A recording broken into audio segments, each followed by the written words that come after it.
dengan saya Novia Clara dalam acara kesayangan kita Ini Talk Show. Senang sekali rasanya saya dapat menemani Anda selama beberapa menit ke depan, tentunya dengan tema yang menarik dan narasumber yang berkompeten di bidangnya.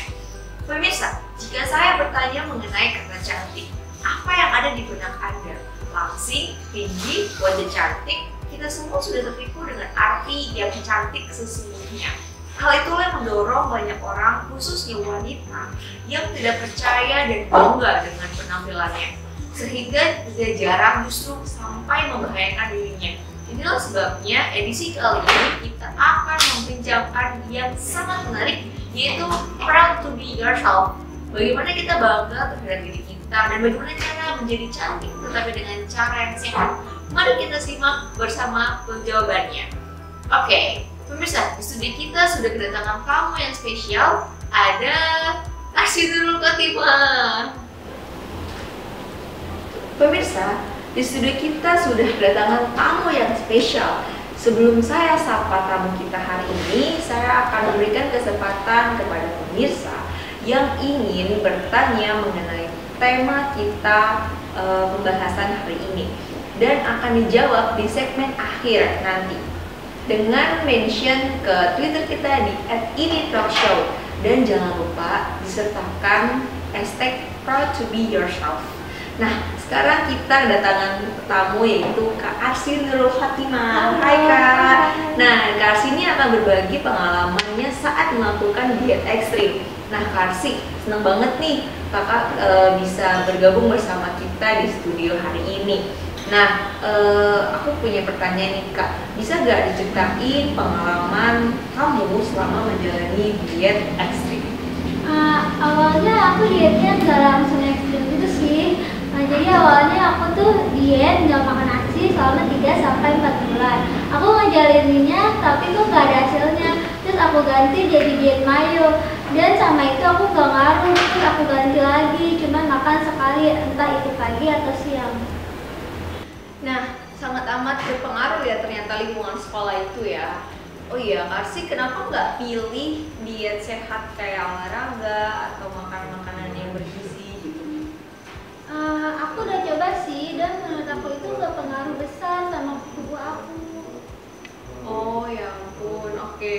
Nah, terus apakah keluarga dan orang terdekat itu tahu pada saat kamu ambil diet ekstrim? Kalau keluarga aku sih tahu, tapi kalau teman-teman aku nggak aku kasih tahu, karena emang aku anaknya jarang jajan di luar sih. Oke. Sangat jajan di luar tapi 60 kilo ya guys. Nggak bercanda. Nah, oke. Terus dalam waktu berapa lama kamu melakukan diet ini? Kurang lebih sih 2 tahunan, itu waktu SMA. Ternyata 2 tahun tuh lama juga ya, cukup lama ya. Nah, terus apa sih yang membuat kamu sadar dan akhirnya berhenti untuk ambil diet ekstrim? Karena orang tua sudah mulai khawatir sih Kak. Terus akunya juga udah mulai ngerasain capek, dan aku juga lumayan sering pingsan. Bahkan pernah sekali masuk rumah sakit. Dokter pun udah nyaranin aku untuk stop. Iya sih, karena kan berbahaya juga ya diet ekstrim itu. Nah, terus Kak Arsi, apa sih pelajaran yang kamu dapetin dari pengalaman ini? Pelajaran yang aku dapat sih ya, untuk aku bisa jadi lebih menghargai diri sendiri, sama lebih menghargai kalau tubuh yang sehat itu lebih penting, karena selama aku sakit tuh jadi gampang pusing, terus bawaannya haus terus gitu. Jadi mulai sekarang aku lebih bersyukur sama apa yang aku udah punya sekarang Kak. Oh, bagus ya, akhirnya sadar gitu. Nah, terus ada gak saran untuk orang-orang di luar sana yang masih menjalani diet ekstrim dan gak percaya diri sama dirinya? Mending mulai sekarang coba gali potensi diri, karena ubah mindset kalau cantik itu gak harus putih lah, kurus lah, dan gak ada untungnya untuk mereka kayak gitu. Aku juga sih kalau diet kayak gitu tapi tubuhnya kayak kesisa gitu, dan gak kayak juga kan untuk yang lain. Karena cantik itu cantik enggak, sakit-sakitan tapi iya gitu. Oke, jadi setelah kita udah membahas tentang definisi cantik serta diet ekstrim dari Kak Arsi, nah sekarang kita sudah bersama Feby Yovita dari sisi psikolog. Dan Mbak Feby, definisi cantik untuk masyarakat itu menurut dari sisi psikologis itu apa sih? Cantik secara psikologis itu satu paket komplit mind, body, and soul. Secara mind, di dalam pikirannya dia punya paradigma berpikir kalau aku cantik, sedangkan dari seorang perempuan akan melakukan berbagai perawatan untuk membuat cantiknya. Oke, nah seseorang yang ingin merubah dirinya secara besar pasti dia akan melihat ke dalam dirinya kan apa yang kurang segala macam, makanya dia mau merubah dirinya. Nah, Mbak Feby, secara psikolog sebenarnya apa sih yang memicu seseorang untuk mau merubah dirinya? Sebenarnya ada banyak faktor yang membuat seseorang ingin mengubah dirinya. Salah satunya yaitu rasa trauma atau pengalaman buruk di masa lalu yang terus menghantui. Dalam hal ini termasuk rasa pembahasan tentang mental sendiri secara psikolog. Nah, terus apa sih yang membuat orang tuh bisa bangga sama dirinya? Sebenarnya langkah pertama yang harus kita lakukan adalah bisa menerima diri sendiri, menerima apa yang Tuhan berikan kepada kita. Namun ada beberapa cara untuk meningkatkan rasa percaya diri dengan apa yang ada pada diri kita, seperti yang pertama, pelajari kemampuan diri. Buat daftar kemampuan fisik apa saja yang Anda bisa lakukan sebanyak mungkin. Lalu baca dan pahami. Yang kedua, pahami benar-benar risiko mengubah fisik. Instan coba pelajari dan pahami lagi efek atau dampak buruk dari operasi plastik, diet, super ketat, operasi kelamin, suntik atau minum obat, dan lain-lain. Bacalah berkali-kali karena bisa membuat Anda semakin yakin bahwa apa yang ada sekarang adalah yang terbaik. Lalu yang ketiga, sehat adalah segalanya. Percuma saja orang yang secara fisik kita lihat sangat sempurna, namun di balik itu mengidap penyakit berbahaya yang bisa membuat seseorang tidak bisa menikmati hidup. Jika kita sehat, maka syukurilah karena itu yang terbaik untuk kita semua. Oke. Mulai menerima segala kekurangan dalam diri sebagai potensi yang sebenarnya bisa memberi kekuatan. Kenali kekurangan diri, berbicara dengan diri sendiri, dan yang paling penting kita harus sadar bahwa Tuhan menciptakan kita dengan keragaman, bukan keseragaman. Oke. Sangat amat rohani ya dengan sih. Jadi ternyata sebuah diri kita juga butuh secara rohani ya, Mbak Feby ya, Mbak Arsi ya. Nah, oke. Jadi nah itu terus apa sih dampak negatif dari diet ekstrim yang berkepanjangan, Mbak Feby? Ada berbagai macam sih, dan setiap orang dampaknya juga berbeda-beda. Oh, oke.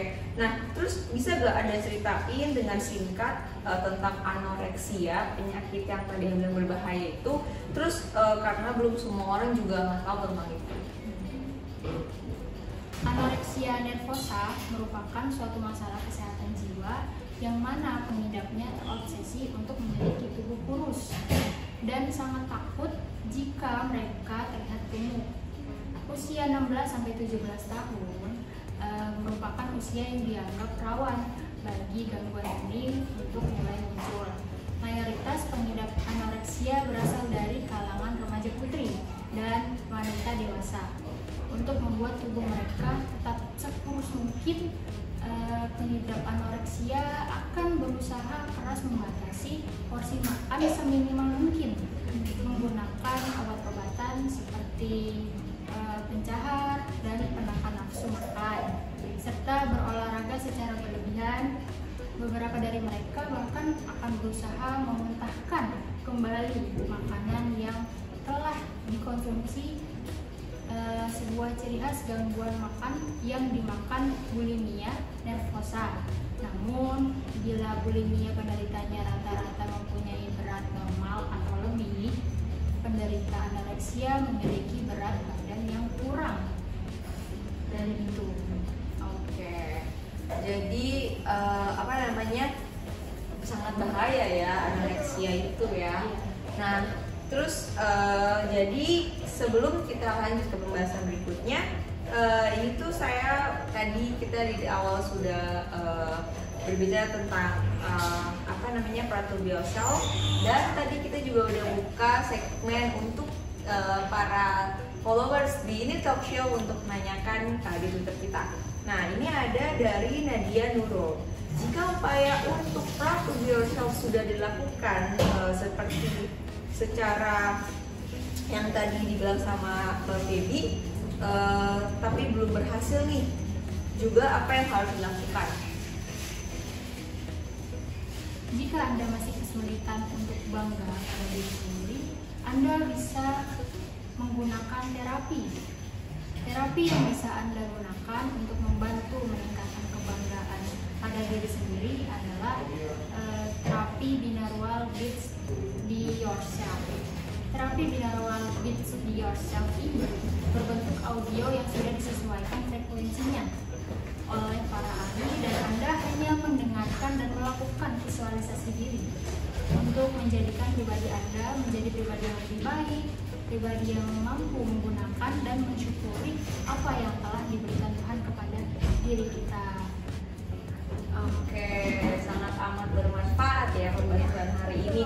Tuh, Mbak Arsi, jadi jangan dilihat ekstrim lagi ya. Dulu saya kurang pengetahuan gitu ya, karena udah sakit hati itu untuk kayak mau ngurus aja nih gitu.